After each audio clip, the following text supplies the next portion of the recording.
What I would be representing, I'd try and represent all of the residents of San Anselmo. However, our demographics over the years have been changing, so, part of it is addressing the influx of young families that are moving into town. A majority now of our residents are between the age of 35 and 55. They're raising young families. They're coming to town because it's a great place to raise kids. We have great schools. So my wife and I are kind of in that same situation. So that's really a constituency that I would try and be a voice for on the town council. But not to say that I wouldn't represent the other constituencies as well, particularly our merchants and our older population as well, our elders, people over 65. So. That's who I would be trying to represent. But on the whole, pretty much everybody in San Anselmo. Improving our dated roads and infrastructure. When you talk to voters around town, when you talk to merchants downtown, the first thing that comes up is the condition of our roads. You talk to some other people, particularly people who have kids, using the town facilities or our town's employees, and they'll tell you that, our town facilities like the Isabel Cook Center and Town Hall need to be repaired as well. Secondly, I would say, and this is a really big one, is flood mitigation. San Anselmo, is prone to flooding in wet winters, and so we have a project on tap at Memorial Park, basically converting Memorial Park into a dry pond detention basin that will hold floodwaters, when the flow is heavy coming through Swords Creek. That'll have a profound impact on preventing flooding downtown, but it's also part of a broader Ross Valley flood mitigation plan with detention basins in other communities throughout the Ross Valley that will have a great impact for all of San Anselmo. This is kind of looked at as one of the first pieces. And then finally, the last thing I think is keeping San Anselmo vibrant, family friendly, and safe. And I think we do that by supporting our local businesses, attracting new ones, ensuring our public safety providers have the tools they need to keep us safe, and expanding on kind of the town events that define the character of San Anselmo, like Beatles Night in the Park and picnics on the plaza.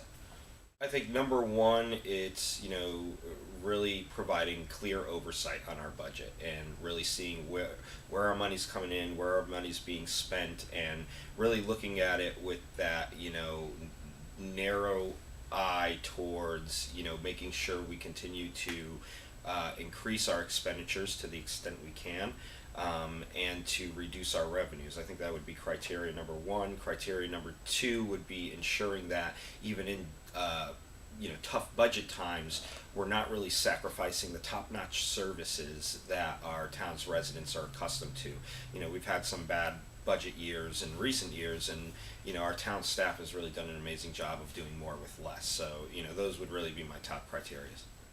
I think that wouldn't be hard for me. I think I generally try to keep myself under control, and I think particularly with regards to, you're going to be in a position where there's going to be very diverse viewpoints coming forward.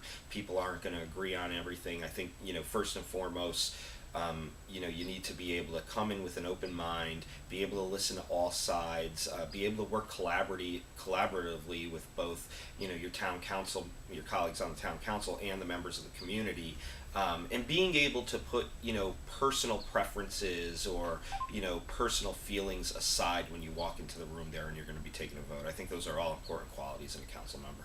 In terms of appropriately, I think it's making sure everybody has a seat at the table, everybody's voice is heard.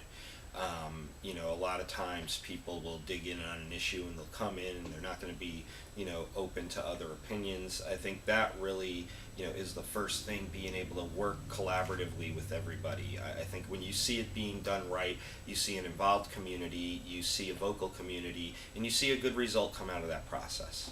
If we're talking about, our open government laws and the Brown Act and all of that, those laws are in place to ensure that, no decisions are made behind closed doors. The public is involved. So, and that's something that I'm really committed to is, transparency, sunshine, and open government. In terms of how it applies to, San Anselmo council members, it's making sure if there's ever conflicts of interest that they're being brought up, being completely transparent about everything.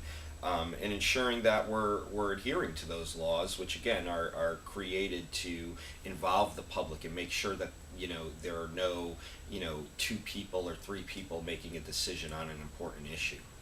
The code of ethics, like I just said, that it's very important to ensuring that public trust in the community. If the community has the sense that decisions are being made without, behind closed doors or without public notice, or that, council members have conflicts that, are not being brought up, and that's happened recently in San Anselmo, that it goes to defying the public trust. And I think, when you talk about local government, public trust should be the first and foremost priority, because if your public doesn't trust you to make the right decisions, then they lost their trust in local government, essentially. And we can't have that. It's important to have a community that's involved. Like I said earlier, when you have an involved community, that's when you get a better product coming out. And if the public trust is violated, and our ethics laws, really go a long way towards ensuring that that public trust is not violated, but if it is, you really hurt your ability to govern at the local level.